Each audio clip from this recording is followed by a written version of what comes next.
Welcome to Doing Death Differently, a community honoring the culture of death. I'm Bethann, your guide in exploring end-of-life care and the art of dying well. As a death midwife, hospice nurse, and end-of-life educational consultant, I facilitate meaningful conversations to transform how we approach death and dying. This session is titled VSED, V-S-E-D, Voluntary Stopping, Eating, and Drinking. In our time together, we will explore what is VSED, who chooses it, the process itself, and some frequently asked questions. I am so glad you are here. So what is voluntary stopping eating and drinking? I will refer to this for the purposes of this dialogue as VSED. It's when a person consciously chooses to stop all food and fluid intake with the intention of bringing about the dying process. It's a patient and individually driven decision. Free will and the ability to choose are cornerstones of maintaining one's quality of life and dignity in their final days.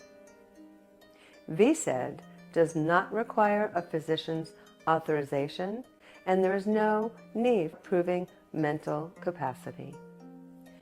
So many people struggle with the unrelieved suffering of a chronic or incurable and progressive disorder.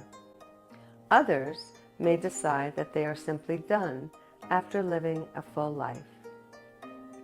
With significant caregiving and support, a determined and well-informed individual can successfully choose the end-of-life option known as VSED, voluntarily stopping eating and drinking.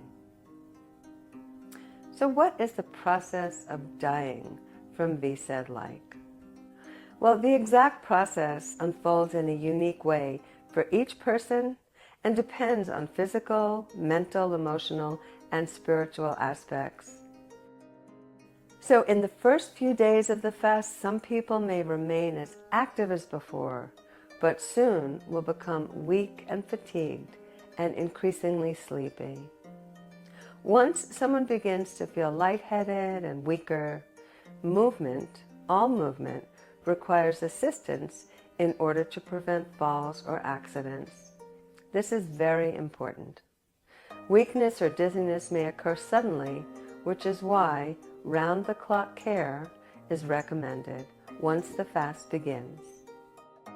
Often, mental alertness is replaced by longer and longer periods of sleeping. People become less responsive, and in many cases, eventually, individuals cannot be wakened, and they remain in an unconscious or a coma state. Some individuals have periods of alertness throughout the whole process, up until their death. It is a very individual experience. VSED is not a commonly known option regarding taking your life into your own hands. I advocate for people and support their choices. Please do learn as much as you can about this process before beginning. Some general guidelines. For a person who is planning to do VSED, it can be very helpful to write down your wishes, those wishes being to not receive nutrition and hydration, and then attach them to your advance directives.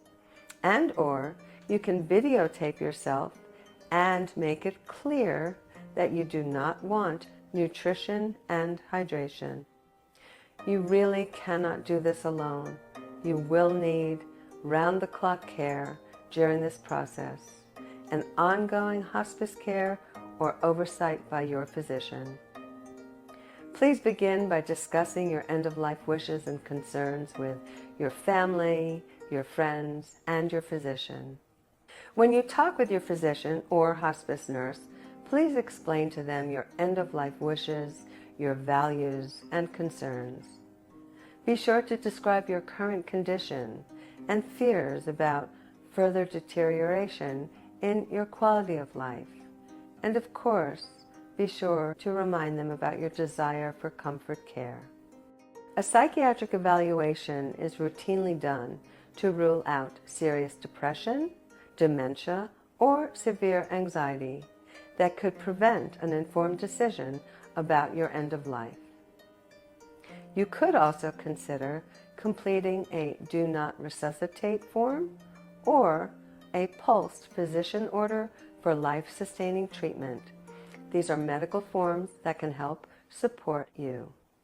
Talk with your caregivers and acknowledge to them that if you request nutrition or hydration, once you've started the fast, they are ethically bound to provide it. However, you can discuss how they might respond in a way that reminds you of your original intention. For example, okay, I'd be happy to get you some water, but I just want to remind you that you wanted to stop eating and drinking to control your dying. Do you still want that water?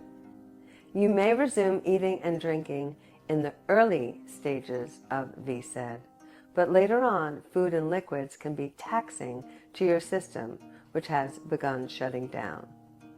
It's wonderful to discuss with caregivers and loved ones what would make this time meaningful for you.